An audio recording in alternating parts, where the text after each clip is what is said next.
하나님 말씀 보도록 그렇게 하겠습니다. 빌립보서 1장. 하나님 말씀은 빌립보서 1장입니다. 1절에서 11절까지 우리 말씀 같이 한번 보도록 그렇게 하겠습니다. 빌립보서 1장 1절부터 11절 같이 읽습니다. 그리스도 예수의 종 바울과 디모데는 그리스도 예수 안에서 빌립보에 사는 모든 성도와 또한 감독들과 집사들에게 편지하노니 하나님 우리 아버지와 주 예수 그리스도로부터 은혜와 평강이 너희에게 있을지어다. 내가 너희를 생각할 때마다 나의 하나님께 감사하며 간구할 때마다 너희 무리를 위하여 기쁨으로 항상 간구함은 너희가 첫날부터 이제까지 복음을 위한 일에 참여하고 있기 때문이라. 너희 안에서 착한 일을 시작하신 이가 그리스도 예수의 날까지 이루실 줄을 우리는 확신하노라.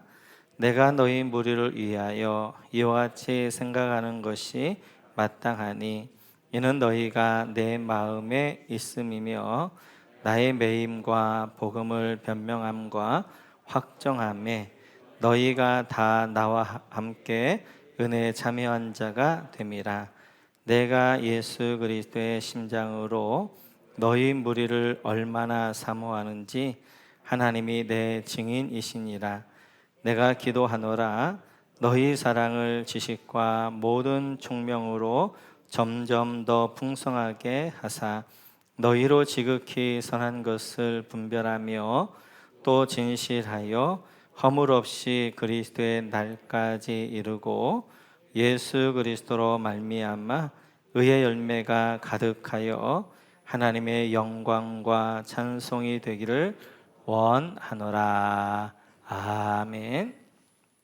우리 계속해서 사도행전 28장 30절 31절 보도록 하겠습니다. 네, 사도행전 28장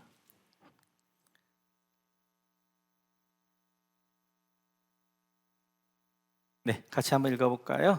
같이 읽겠습니다. 바울이 온 이태를 자기 셋집에 머물면서 자기에게 오는 사람을 다 영접하고 하나님의 나라를 전파하며 주 예수 그리스도에 관한 모든 것을 담대하게 거침없이 가르치더라. 아멘. 실질적인 사도행전 강해는 오늘로 마치게 되어지지요. 우리가 지난주에 살펴보았던 것처럼 바울 사도 2년 동안 셋집의 가택 연금 가운데 있었지만 이때 담대하게 거침없이 하나님의 말씀을 증거하게 되어집니다. 이렇게 자기에 오는 사람들뿐만 아니라 이제 이 감옥에서 4개의 편지를 씁니다. 그걸 가리켜 옥중서신이라고 하게 되어지고 이 편지도 담대하게 거침없이 쓰게 되어지는데 이 옥중서신은 바로 에베소서, 빌립보서, 골로새서, 빌레몬서가 되어지는데 오늘은 그 가운데 빌립보서를 같이 한번 보면서 사도행전 모든 것들을 좀 마치고자 합니다. 우리 그럼 빌립보 교회는 어떤 교회였는가? 우리 한번 빌립보서는 직접 찾아서 읽도록 하겠습니다. 우리 한번 5절 말씀 1장 5절 같이 한번 보도록 그렇게 하겠습니다. 빌립보서 1장 5절 같이 한번 읽습니다. 너희가 첫날부터 이제까지 복음을 위한 일에 참여하고 있기 때문이라. 아멘.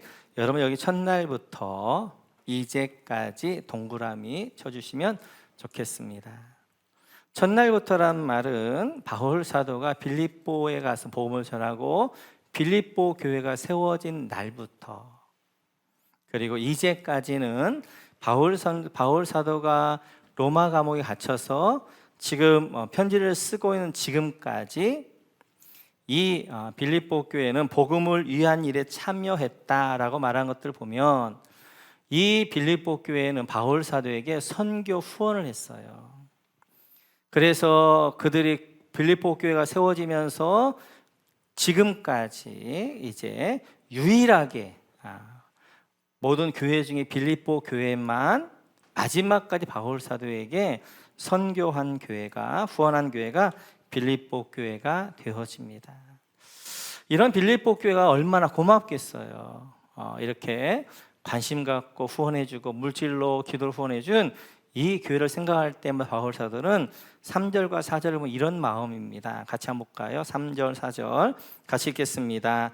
내가 너희를 생각할 때마다 나의 하나님께 감사하며 간구할 때마다 너희 무리를 위하여 기쁨으로 항상 간구함은. 아멘. 3절에 감사하며 여기다 동그라미 쳐주시고, 4절에 기쁨으로 동그라미 쳐주시고, 항상 간구함은 여기다 동그라미 쳐주시고. 이게 바울 사도의 마음이지요. 그러니까 이제 이 빌립보 교회는 바울 사도를 향해서 꾸준하게 선교비를 후원할 뿐만 아니라 기도 후원해 준 이 교회를 늘 생각할 때마다 바울 사도는 하나님께 감사했습니다. 뿐만 아니라 그들을 생각할 때마다 기쁨이 있었어요. 그리고 그들 위하여서 항상 바울 사도가 간구했다라고 이야기하게 되어져요. 그러니까 지금 바울 사도가 빌립보 교회하고 관계를 이야기하는 거예요. 빌립보 교회는 바울 사도를 계속해서 후원하고 이제 했을 뿐만 아니라 바울 사도 빌립보 교회를 향하여서 늘 감사한 마음, 그리고 늘 기도하는 마음으로 좋은 이제 관계 가운데 있었고요. 그래서 이제는 다시는 이제 빌립보를 갈 수 없기 때문에 옥중에서 그 고마움을 표현하고 싶어서 쓴 편지가 빌립보서가 되었습니다. 이런 바울 사도의 마음을 가지고 빌립보서를 읽으면 바울 사도가 지금 빌립보 교회에 뭔 이야기를 하고 싶어 하는구나 하는 내용을 우리가 볼 수 있게 되어져요. 오늘 바울 사도가 빌립보 교회에 여러 가지 이야기를 하는데 그 이야기 중에 3가지를 우리가 중점적으로 정리해 보려고 합니다. 첫 번째는 이제 바울 사도가 빌립보에 편지하고 있는 내용 중에 하나는 안심하라는 내용입니다. 우리 한번 12절 말씀 같이 한번 볼까요? 12절 같이 읽죠. 형제들아, 내가 당한 일이 도리어 복음 전파의 진전이 된 줄을 너희가 알기를 원하노라. 아멘. 여기 내가 당한 일은 뭐예요? 지금 바울 사도가 로마 감옥에 갇힌 일. 이 일 때문에 지금 빌립보 교회 어떻게 하는 거예요? 근심하고 걱정하고 있는 것입니다. 지금 노 사도가 이 가택연금 가운데 제대로 살 수 있을까? 제대로 생활할 수 있을까? 이런 마음 가운데 있는 그들을 향하여서 내가 당한 일, 내가 감옥에 갇힌 일이 도리어 복음의 진보가 있었다. 와보니, 감옥에 갇혀보니 이게 하나님의 섭리였다. 이 일을 통하여 복음의 진보가 있다라고 이야기합니다. 그 구체적으로 어떤 일이 있었는가를 13절에 설명하게 되어져요. 같이 한번 읽어보고 13절 같이 읽죠. 시작. 이러므로 매임이 그리스도 안에서 모든 시일의 안과 그 밖에 모든 사람에게 나타났으니. 아멘. 이렇게 감옥에 갇힌 일로 인하여서 먼저는 시대 안에 복음이 전해졌고, 황제 친위대 안에 복음이 전해졌고, 그리고 모든 사람에게 복음이 증거되었다라고 말씀하게 되어져요. 우리가 이제 사도행전 살펴봤던 것처럼 이 시대 안에서 하나님은 2가지 경로로 복음을 증거하게 했지요. 바울 사도와 함께 쇠사대에 매여 있는 황제 친위대를 통하여서 로마의 상류층으로 복음이 증거되어졌고, 바울 사도를 찾아왔던 평민들을 중심으로 평민으로 복음이 증거되어지면서 바울 사도가 로마 감옥에 갇히고 매인 것이 도리어 복음의 진보가 있는, 진전이 있는 그런 역사였다라고 말씀하게 되어져요. 그러면 좀 더 구체적으로 4장 22절에서 이렇게 이야기합니다. 우리 한번 4장 22절 같이 한번 읽습니다. 같이 읽습니다. 모든 성도들이 너희에게 문안하되 특히 가이사의 집 사람들 중 몇이니라. 아멘. 여기 가이사의 집에 대한 동그라미 쳐주시고, 이렇게 복음이 증거되어지다가 누구까지요? 가이사의 집. 이 가이사는 로마 황제를 이야기하잖아요. 로마 황제의 집, 곧 누구예요? 네로의 식구들 가운데에도 예수 믿는 사람이 생겼다라고 이야기하고 있는 것입니다. 지금 빌립보 교회는 바울 사도가 이제 가택연금 가운데 있다는 것 가운데 걱정하고 있었어요. 그랬더니 바울 사도가 빌립보를 통하여서 걱정 마라. 이 일이 도리어 복음의 진보가 있게 되어졌고 이를 통해서 도리어 복음이 더 증거되어지는 하나님의 섭니다 라고 빌립보 교인들을 안심시키고 있습니다. 두 번째, 바울 사도가 가장 주고 싶은 것을 지금 빌립보 교회에게 이제 주고 있는 것들을 볼 수 있어요. 바울 사도가 가장 주고 싶은 게 뭐냐면 빌립보서 4장 4절입니다. 같이 한번 읽어볼까요? 빌립보서 4장 4절 같이 읽죠. 시작.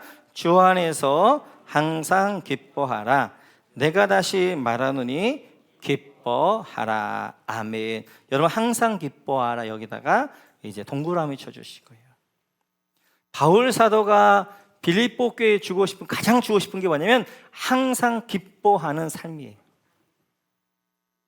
오늘 지금 빌립보 교회에게 항상 기뻐하라 라고 말씀하는데 바울 사도는 기쁘지 않은데 지금 빌립보 교인들에게 너희는 기뻐해라 이렇게 말씀하고 있는가?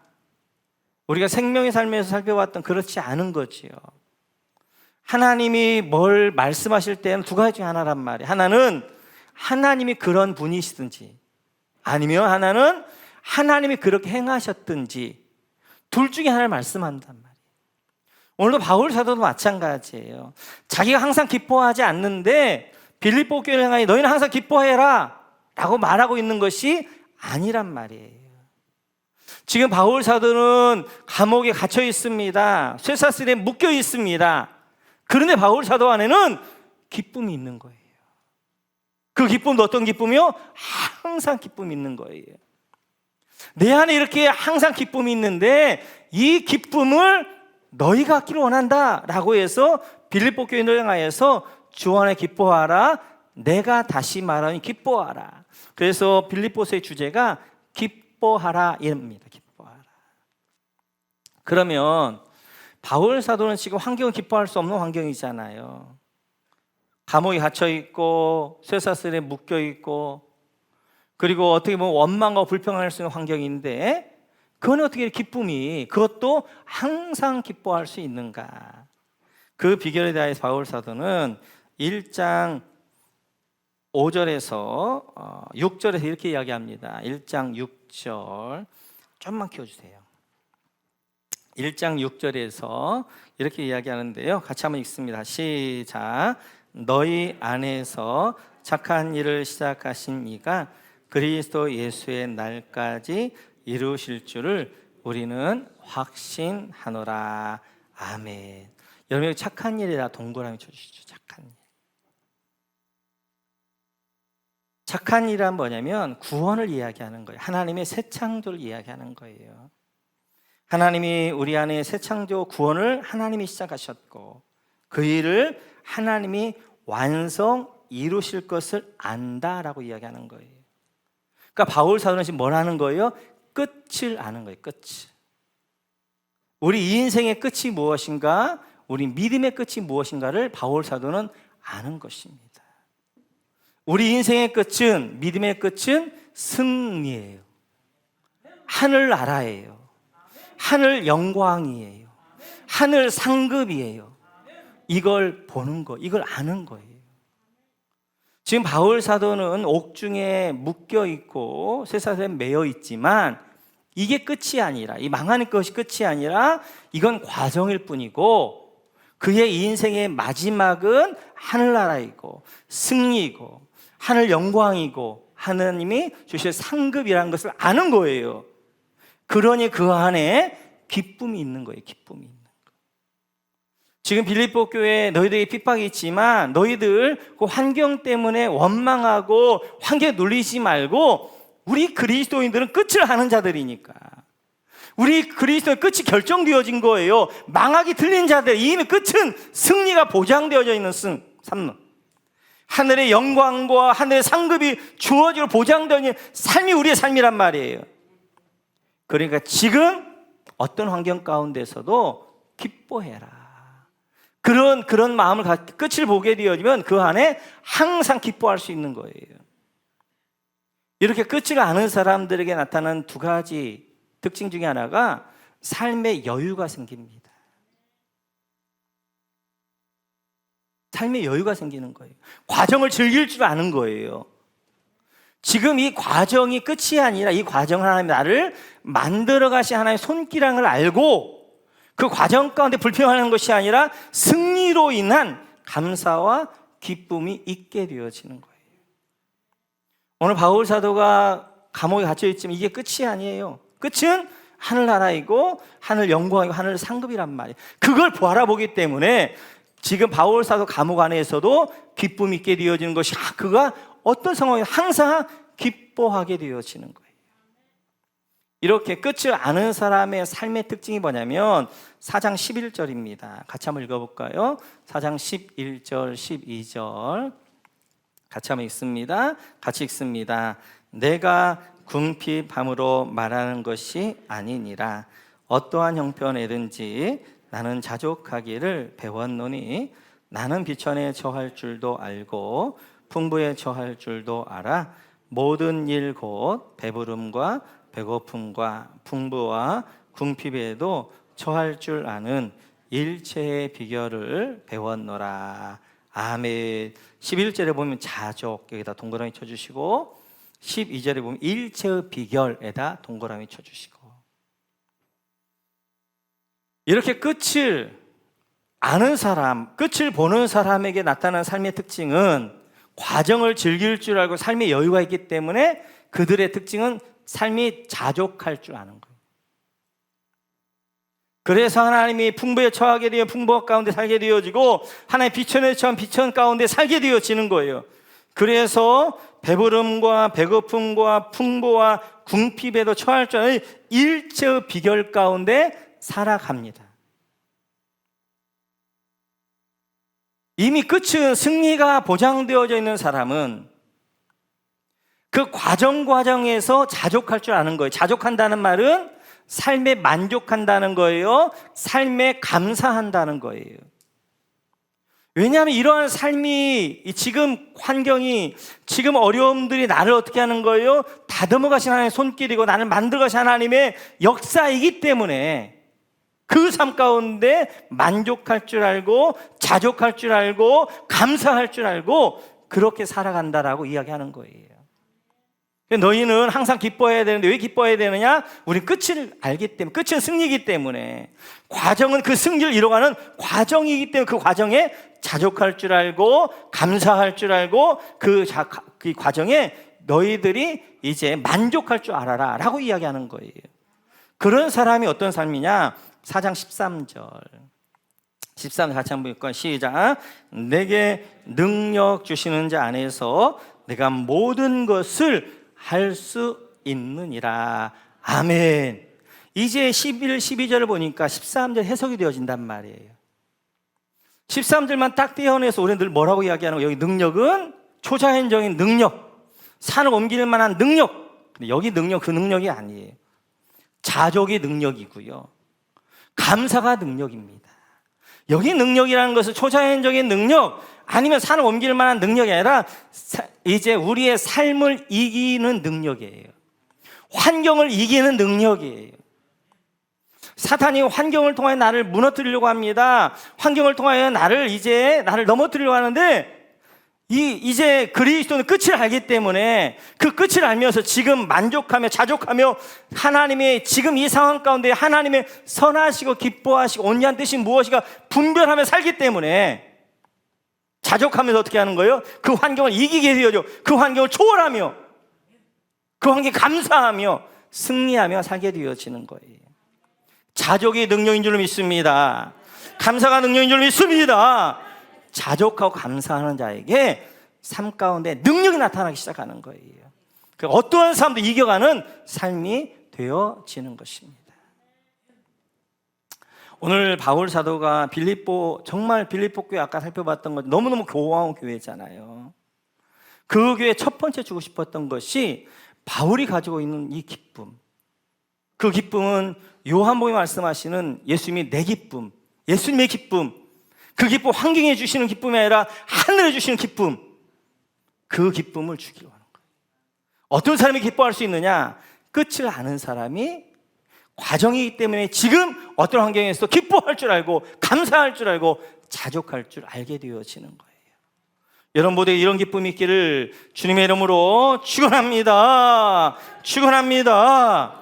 두 번째로 바울 사도가 이렇게 한 가지 부탁을 하고 있습니다. 그 부탁이 뭐냐? 우리 한번 27절 말씀 같이 한번 읽어볼까? 27절 같이 읽죠. 시작. 오직 너희는 그리스도의 복음에 합당하게 생활하라. 여기까지 읽겠습니다. 바울 사도가 지금 이제 빌립보 교인들 이야기하기를 그리스도 복음에 합당하게 생활하라. 합당하게 내용은 동그라미 쳐주시고요. 그럼 합당하게란 말이 무슨 말인가? 합당하게 말이 헬라어로 악시오스입니다. 악시오스. 이 악시오스란 말은 어울린다 이런 뜻이에요. 악시오스 이 말은 옷을 입을 때 쓰는 말이었는데 옷이 어울리는 옷이 있습니다. 때와 장소에 어울리는 옷이 있는 거지요. 장례식 갈 때는 장례식에 어울리는 옷이 있고요.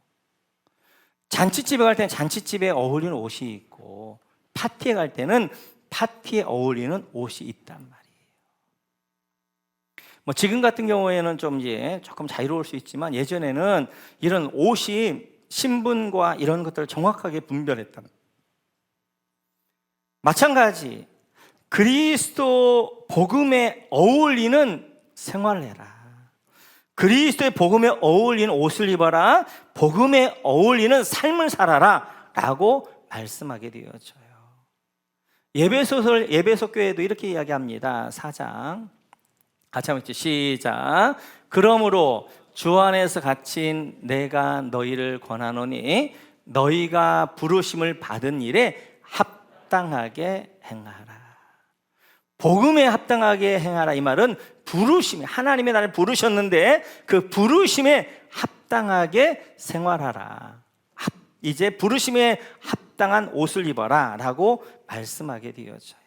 그러면 복음에 합당한 옷은 어떤 옷이냐는 거예요. 오늘 이제 빌립보 2장부터 복음에 합당한 옷을 이제 쭉 설명하게 되는데 그 중에 두 가지만 살펴보려고 그래요. 첫째는 4장 6절입니다. 4장 6절 같이 한번 읽어볼까요? 같이 읽죠. 시작. 아무것도 염려하지 말고 다만 모든 일에 기도와 간구로 너희 구할 것을 감사함으로 하나님께 아뢰라. 아멘. 아무것도 염려하지 말라. 염려하는 것은 그리스도인다운 삶이 아니란 말이에요. 우리가 입어야 될 옷이 염려의 옷이 아니란 말이에요. 염려의 옷은, 걱정의 옷은, 두려움의 옷은 우리가 입을 옷이 아니란 말이에요. 그럼 우리가 입어야 될 옷, 그리스도인다운 삶은 무엇인가? 그것은 모든 일에 기도와 간구.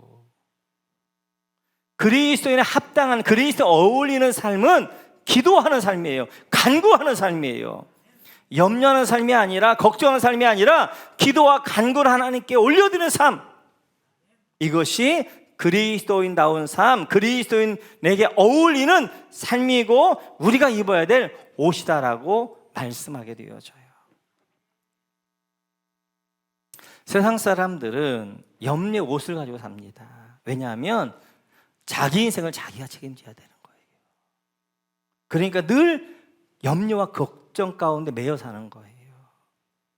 세상 사람들 염려의 옷을 입는 거 왜요? 내일을 모르는 거예요.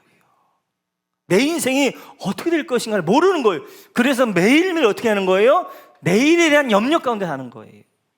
그러나 그리스도인들은 염려하지 않는 거예요. 염려 대신 기도와 간구를 하는 거예요. 왜냐하면 우리는 내 삶을 내가 책임지는 것이 아니라 하나님이 내 삶을 이끌어 가시고 책임져 주시기 때문에. 염려할 시간에 우리는 기도하는 거예요. 왜 우리는 염려하지 않고 기도하느냐? 우리는 끝을 아는 거예요. 내가 지금 어떤 상황이 있어? 내 끝은 승리가 보장되어 있는 삶이고, 내 끝은 하늘나라이고, 하늘 영광이고, 하늘 상급이라는 끝을 알기 때문에 염려하지 않고 오늘 자족하면서 감사하면서 오늘 만족하면서 오늘을 믿음으로 살아내는 거예요. 물론 염려 자체가 죄는 아닙니다. 사람은 누구나 다 염려할 수 있어요. 우리 안에 염려가 올라와요. 근데 문제는 뭐냐면 염려를 내가 끌어안는 것입니다. 우리는 죄악된 세상, 그리고 이제 완벽하지 않은 세상 가운데 살기 때문에 또 우리는 죄성 가운데 우리 안에 늘 염려가 올라옵니다. 염려가 올라오는 건 어쩔 수 없지만, 그건 어쩔 수 없지만 그 염려를 내가 끌어안고 사는 것이 죄예요. 그래서 저에게 좋은 습관은 염려가 올라올 때 저는 토스합니다. 내 안에도 염려가 올라오죠. 코로나에 대한 염려, 교회에 대한 염려, 이런 염려들이 불쑥불쑥 올라온단 말이에요. 그럼 그것들을 내가 끌어안고, 이 코로나 가운데 어떻게 하지? 그 교회는 또 어떻게 될까? 교회는 어떻게 될? 막 이렇게 염려하게 되어지면 그 염려에 묶이죠. 코로나에 염려 올라와요. 그때 하나님께 올려드리면 토스하는 거죠. 하나님, 내 안에 코로나 때문에 염려 올라오네요. 하나님께 맡겨드립니다. 이 코로나 상황 가운데 교회가 어떻게 될 것인가, 내 안에 또 그런 염려가 올라오네요. 이런 염려 하나님께 맡겨드립니다. 올려드립니다. 토스해드리는 순간 그 염려는 내 문제가 되어지는 것이 아니라 그것은 하나님의 문제가 되어지는 거예요. 그래서 염려하지 말고 뭐 해라? 기도와 간구를 해라. 염려할 시간에 우리는 염려하도록 부름을 받은 사람들이 아니란 말이에요. 염려의 옷은 우리에게 어울리는 옷이 아니란 말이에요. 그리스도에게 어울리는 옷은 기도와 간구의 옷이란 말이에요. 그래서 기도와 간구를 하나님께 아뢰라. 그리하면 하나님의 평강과 은혜가, 하늘 평안이 하늘 샬롬이 우리 가운데 임하게 되어지는 거예요. 임하게 되어지는 거예요. 뿐만 아니라 이제 이렇게 그리스도에 어울리는 삶을 사는 두 번째는 예수 가치관으로 사는 것입니다. 그래서 오늘 3장 8절을 보면 바울사도 이렇게 이야기해요. 같이 한번 읽어볼까요? 3장 8절 같이 읽습니다. 또한 모든 것을 해로 여김은 내 주 그리스도 예수를 아는 지식이 가장 고상하기 때문이라. 내가 그리스도를 위하여 모든 것을 잃어버리고 배설물로 여김은 그리스도를 얻고. 여러분, 그리스도 예수에다가 이런 동그라미 쳐주시고, 배설물에 동그라미 쳐주시고. 지금까지 바울 사도는 3장 1절부터 7절에 있는 세상 자랑을 향하여서 그걸 붙잡고 살아갔단 말이에요. 근데 예수님을 만난 다음에 그가 어떻게 하는 거예요? 그런 것들은 배설물로 여기고 버려버려요. 뒤돌아보지 않는단 말이에요. 그리고 뭘 붙잡은 거예요? 예수 그리스도를 붙잡은 거예요. 그리스도에 합당한 옷을 입고 사는 사람, 그리스도에 합당한 삶을 사는 사람의 두 번째 특징은 예수 가치관이 생기는 거예요. 가치관이란 뭐예요? 가치 있는 걸 보는 눈이 생기는 거예요. 지금까지는 세상에 이제 자랑이, 세상 것이 자기 가치 있었다면 그것을 향해 달려갔는데, 예수님을 딱 만나고 나니까 가치가 달라진 거예요. 세상의 자랑거리가 가치가 아니라 예수님이 참 가치인 거예요. 그래서 예수를 붙잡게 되어 세상에 있는 것들을 배설물로 버리게 되어진단 말이에요. 마찬가지예요. 그리스도에게 합당한 옷을, 그리스도 합당한 삶을 사는 사람들은 이제 우리는 세상적인 가치관이 아니라 예수 가치관을 사는 거예요. 이제 우리는 뭐가 생기는 거예요? 내가 붙잡아야 될 게 무엇인가? 내가 그러면 버려야 될 게 무엇인가에 대한 가치관이 생기는 거예요. 그 내가 붙잡아야 될 것들을 붙잡게 되어지고, 버려야 될 것들은 배설물로 여기면 버리는 거란 말이에요. 버리는 거. 왜 이런 가치관이 생기는가? 그것은 내가 복음 안에 살도록 하나님의 이 부르심이 얼마나 큰 대가를 지불했는 걸 알기 때문에 그래요. 여러분, 우리를 구원하신 것이, 오늘 내 안에 내가 복음 안에 살도록 하신 것이 그냥 주어진 것이 아니에요. 우리에게는 선물로 그냥 주어졌지만 하나님이 지불해야 될 대가는 어마어마한 대가를 지불하셨단 말이에요. 하나님이 죽으심으로, 예수님의 십자가에서 처참하게 피를 흘리심으로 우리를 승리케 하셨고, 복음으로 자유케 하셨고, 하나님의 은혜를 입혀주셨고, 그리스도 옷 입게 해주셨단 말이에요. 그걸 아는 사람은 어떻게 하는 거예요? 복음에 합당하게 사는 거예요. 십자가에 부끄럽지 않게 사는 거예요. 예수님께서 십자가에 죽으셔서 왜 죽으셨어요? 죄 때문에 죽으셨잖아요. 예수님께서 십자가에 왜 죽으셨어요? 세상 때문에 죽으셨잖아요. 그래서 이제는 그 복음의 진리를 알고 복음의 자유함 가운데 있고 십자가를 아는 사람들은 더 이상 죄 짓지 않고 죄와 싸우는 삶을 하게 되어지고, 더 이상 세상 것을 붙잡는 것이 아니라 바로 예수 그리스도를 붙잡고 나아가는 것들을 볼 수 있습니다. 제가 봤던 영화 중에 참 재밌게, 그리고 참 제 은혜가 되었던 영화가 하나 있어요. 제가 요즘은 문학소년이 된 것 같아요. 제가 보통 잘 안 하던 짓을 지금 하고 있는데, 뭐 시를 읊어드리기도 하고 미완성 고향곡을 틀어드리기도 하고, 오늘은 라이언 일병 구하기 영화 한번 보겠습니다.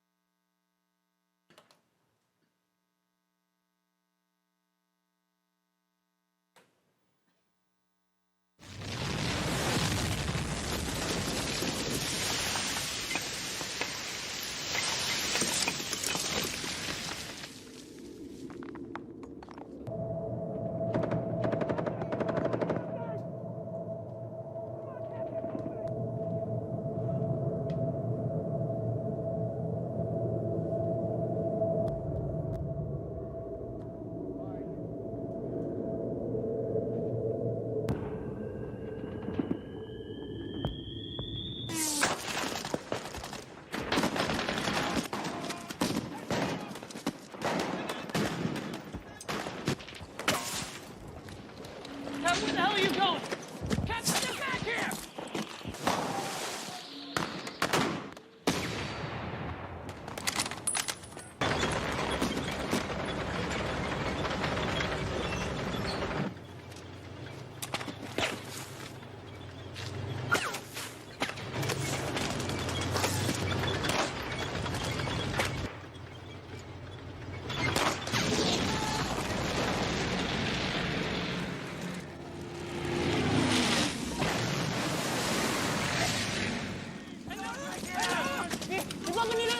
Di ba panilaligid? Upon.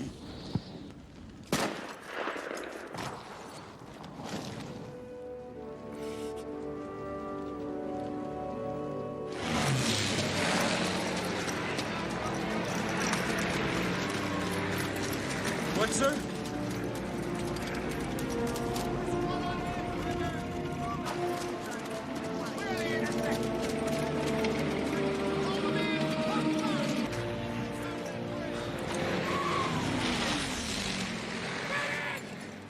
Angels on our shoulders.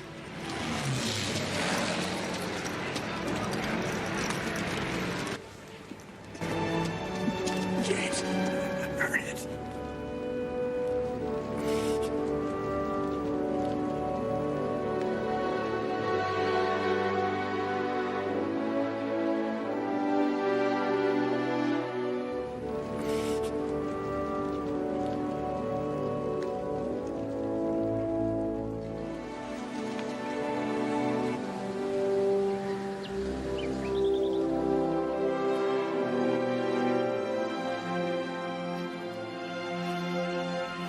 My family is with me today. They wanted to come with me. Every day, I think about what you said to me that day on the bridge.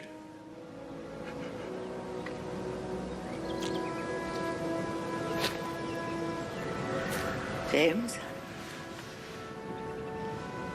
Captain John H. Miller. Tell me I've led a good life.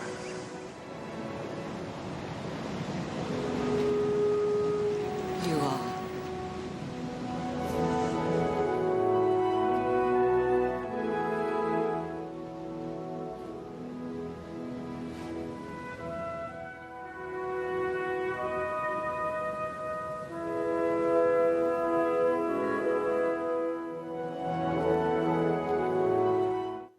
네, 2차 세계대전 때 있었던 일인데요. 한 시골 어머니에게 4명의 아들이 있었는데 4명의 아들이 2차 대전에 참여합니다. 근데 세 아들이 죽어요. 마지막 막날 라이언이 남았는데 그 라이언은 최전방에 독일에 있습니다. 그래서 미국 사령부에서 탐 행크스에게 이제 그 중대에게 그 라이언 일병을 구해오라고 해요. 이 아들은 살려내야 되니까. 그래서 이제 그 아들을 이제 그 라이언을 일병을 구하러 갔다가 마지노선 이 다리를 건너면 안 되거든요. 그래서 이 다리를 사수해야 된단 말이에요. 그런데 그 독일의 탱크가 막 밀고 들어오니까 그 독일의 탱크를 이 탐 행크스가 맨몸으로 맞고 막아내도 그래서 거기를 받고 이 라이언 일병을 구합니다. 이 일병을 구할 때 탐 행크스도 죽게 되어지고 많은 대원들이 죽게 되어지죠. 죽으면서 마지막으로 그 중대장이 그 라이언에게 하는 이야기. 저는 이야기를 할 때 너무 울었어요. 십자가에 예수님이 저에게 해주신 말씀 같았어요. 라이언, 잘 살아야 돼. 왜냐하면 그 라이언 하나를 살리기 위하여서 얼마나 많은 사람의 목숨이 죽었어요.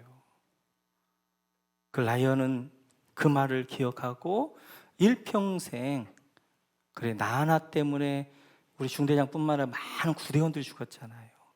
정말 잘 살아야 되겠다.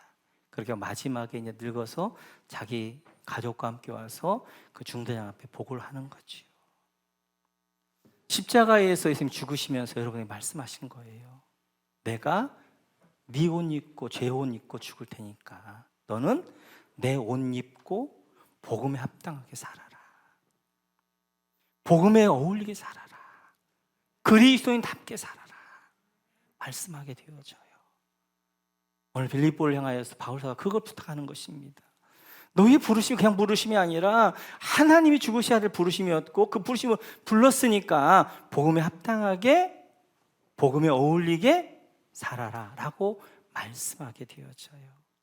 여러분 우리는 하찮게 염려하라고 부른 하나님의 백성이 아니라 기도하며 하나님 앞에 나가는 백성 뿐만 아니라 우리는 더 이상 예수님이 십자가에 주셨던 그 죄, 그 세상 것 그거 취하며 살도록 그런 부른 자가 그건 배설물로 여기고 우리 예수 그리스도를 아는 지식 그의 나라 그의 의를 구하며 살도록 부르신 부름의 자 그 부름에 합당히 사는 여러분 모두가 되시기를 주님의 이름으로 축원합니다.